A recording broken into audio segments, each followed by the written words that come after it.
பிசினஸ்ல வந்து நீங்க ஒரு இன்வெஸ்ட்மெண்ட் பண்றீங்க. நான் ஏற்கனவே சொன்ன மாதிரி ஒருத்தருக்கு 5 லட்ச ரூபா பெரிய அமௌண்ட், இன்னொருத்தருக்கு 5 கோடி ரூபா பெரிய அமௌண்ட், இன்னொருத்தருக்கு இது ரெண்டுமே பெரிய அமௌண்ட் கிடையாது. 50 கோடி ரூபா தான் பெரிய அமௌண்ட். இன்னொருக்கு 500 கோடி கூட ஒரு பெரிய அமௌண்டா இருக்காது. ஸோ ஒவ்வொருத்தருடைய ரிஸ்க் அப்படைட், ஒவ்வொருத்தருடைய இன்வெஸ்ட்மெண்ட் பொட்டன்ஷியலை பொறுத்து அவங்க பிசினஸ்ல இருந்து அவங்களுடைய என்ன என்ன என்ன சொல்றது, முதலீட்டுல இருந்து அவங்க லாபத்தை வந்து எதிர்பார்ப்பாங்க. ஸோ அப்போ நம்ம ஒரு முதலீடு பண்ணிட்டோம் அப்படின்னு வந்து சொன்னா, எனக்கு தெரிஞ்சு அட்லீஸ்ட் ஒரு வருஷமாவது வந்து நம்ம பொறுமையா இருந்து அதை தான் சொன்னேன் முதல்லயே, பிசினஸ் பிளானிங் ரொம்ப ரொம்ப முக்கியம்.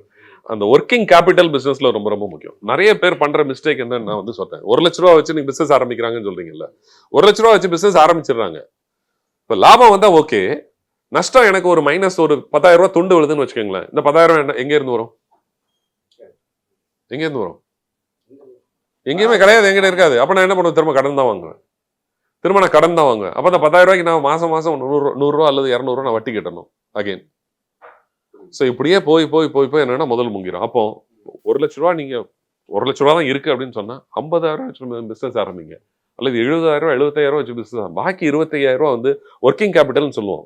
நீங்க கையில கேஷ் வச்சுக்கோங்க. இப்போ அடுத்த மாசம் எனக்கு 5,000 ரூபா துண்டு வருதுன்னா இந்த 25,000 இருந்து 5,000 ரூபா என்னால போட முடியும். அதுக்கு அடுத்த மாசம் ஒரு 5,000 ரூபா துண்டு விழுது, இன்னொன்று போடு. அதுக்கு அடுத்த மாசம் 5,000 இன்னொரு துண்டு விழுது, 3 மாசம் கழிஞ்சிட்டு அதுக்கு அடுத்த மாசம் 2,000 ரூபா ப்ராஃபிட் வந்திருக்கு. ஓ சூப்பர், 2,000 ரூபா எடுத்து இந்த ஒர்க்கிங் கேபிட்டல்லே வை. ஸோ அப்படி நம்ம ஸ்லோவாக கொஞ்சம் கொஞ்சமாக டெவலப் பண்ணி நம்ம வந்து ஸ்டடி பண்ணலாம். 3 மாசத்துல வெற்றி தோல்வியை கண்டிப்பாக வந்து நம்மளால தீர்மானிக்க முடியாது சார். 3 வருஷத்துல நாங்கள் தீர்மானிக்கல சார்.